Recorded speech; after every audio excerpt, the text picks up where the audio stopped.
Hi chaps and chapesses, here is the long awaited and long promised workshop tour. Now I'm going to have to take your hand held and walk you around, so please don't feel seasick.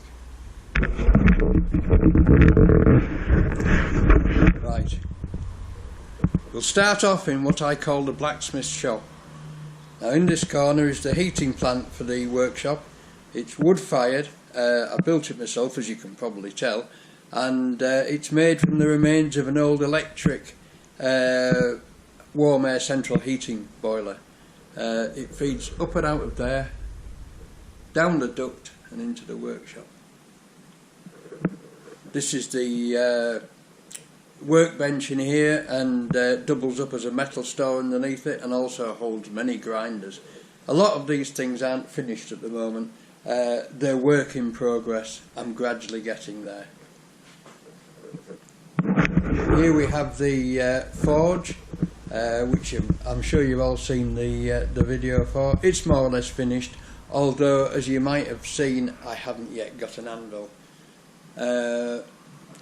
Forge control on the wall there, some bags containing small pieces of metal which get used for bits and pieces, and here is the braising hearth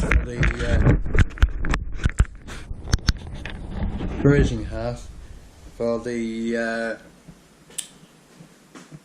propane powered braising hearth, which doubles up at the moment as a TIG welder bench. Just because I have a TIG welder doesn't mean I'm any good at TIG welding. I'm learning. In this corner we have a very large Kent pressure wash, which is been rebuilt but untested as yet. Then we have the welders. There's a stick welder, single phase MIG, Interlast TIG, which is a very interesting old machine, and the Max Arc MIG, which is a very good welder indeed. Very pleased with it. As you notice from the wall, we have the 3-phase 30 amp supply for all the welders. And here's my first job for the blacksmith shop, when I get an anvil, converting these old heavy wrought iron gates into some fencing for my house. But that's another job. Right, walking through from the blacksmith shop, we have the main workbench. This was completed only a few weeks ago, with assistance from a great friend of mine who came through and helped me with the heavy work. As you can see, it's got 3 workstations on it. Underneath I've got trays and trays of nuts, bolts, washers, self-tapping screws, BA screws, etc, etc, and at the moment quite a lot of junk stored, as we gradually sort out 30 or 40 years worth of collecting bits and pieces that I thought at the time were interesting. Over here in the main body of the workshop we have projects. This is actually a small pile compared to what it used to be. These are things I have still to complete. The first one here is an old tractor, an old garden tractor, which is a Toro wheel horse originally, but after blowing up the original engine several times, I've fitted it with a Citroen 2CV engine, and I'm just working on the transmission, because when I first converted it I left the original Toro clutch on it, which was useless, and I'm now converting it and building a new transmission system for it. But it's a very good little garden tractor. Next to that we have a couple of hydraulic platforms. The yellow one here is a coolie made in England, and a very useful thing, saved my back no end. Unfortunately on it at the moment is a Black & Decker valve grinding machine, which is also completely restored and ready for use. This one behind it is a more interesting Newton hydraulic platform, which I'm using at the moment as a guillotine stand. Very useful thing, and lifts up to about 4 foot. Right, walking round here, a classic 1970s Krypton tuner, still in good working order, along with lots and lots of stuff that I used to use in the garage, like dwell angle meters, compression testers, etc, etc. generic Taiwanese bandsaw. Needs a few small repairs on it, but is basically sound and working.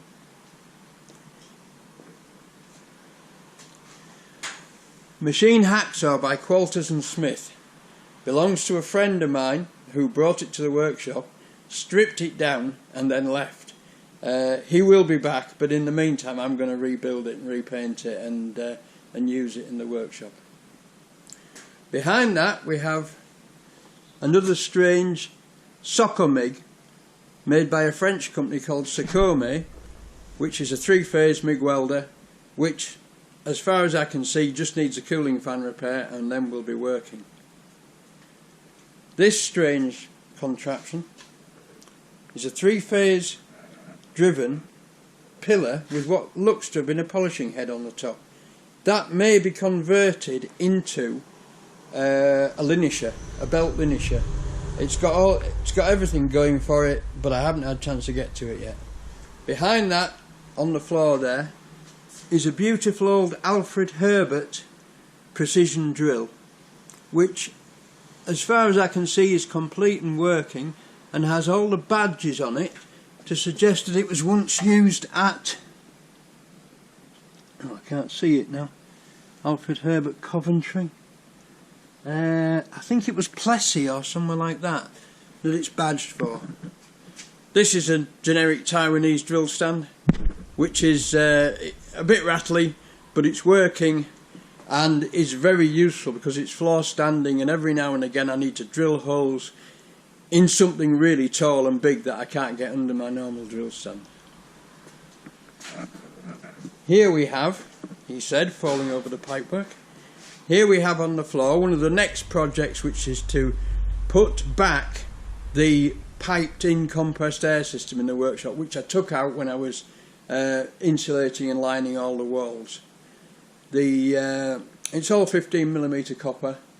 It comes from that corner over there, it goes along that wall, up over the arch, drops into the bench and then into the blacksmith shop to give me air everywhere. Much more convenient.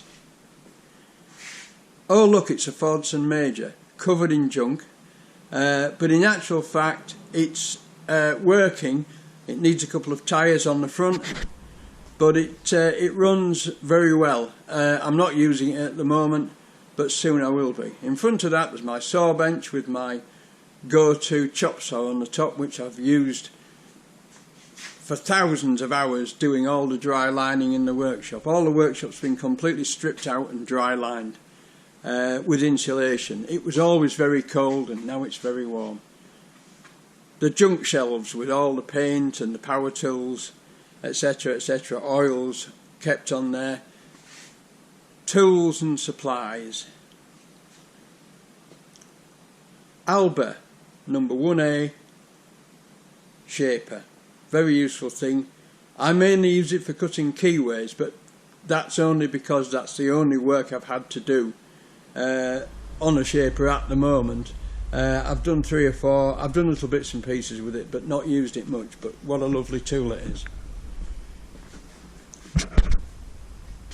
Rapidor Manchester 3-phase hacksaw. Bought it cheaply, it was from eBay, it was the one that got away, and it's in perfect working order, really good. As you can see from the wiring, it still needs a proper plug and cable putting on it, but I need to put a starter on it so that the auto stop mechanism works. The Colchester, which you've seen in a previous video, damn good lathe. I suspect the main bearings aren't all they should be, but I've been lucky and I've got some more, so that could be coming in for a video soon where I strip the spindle out and replace the main bearings. Harrison horizontal milling machine, bought from a local school where my wife worked. It's in very good condition. By the look of it, it's had very, very little use. The table's immaculate and everything about it is good, and I was really lucky to pick up, if you can see it under there, a vertical head for it and also a rotary table. At this side here we have a very old brown and sharp, I think, dividing head and a big pile of horizontal cutters. In this corner, not going here permanently but can be used here, Baldo polishing wheel, polishing head. Very nice machine, bought locally, bought cheaply. The Kovmak, which you've all seen and heard about, no doubt. I used it yesterday for the first time, banged a little piece of aluminium in it, put the original cutter in it and made some swarf, and it turns beautifully. Really useful machine, nice machine to use. It's very quiet compared with the Colchester. General store cupboard, cutting tools, measuring equipment, etc. The all important workshop radio. 3-phase incoming supply, still not quite finished yet, but I've got most of the cabling installed now. I don't think there's anything else much to go in. Little vertical milling machine.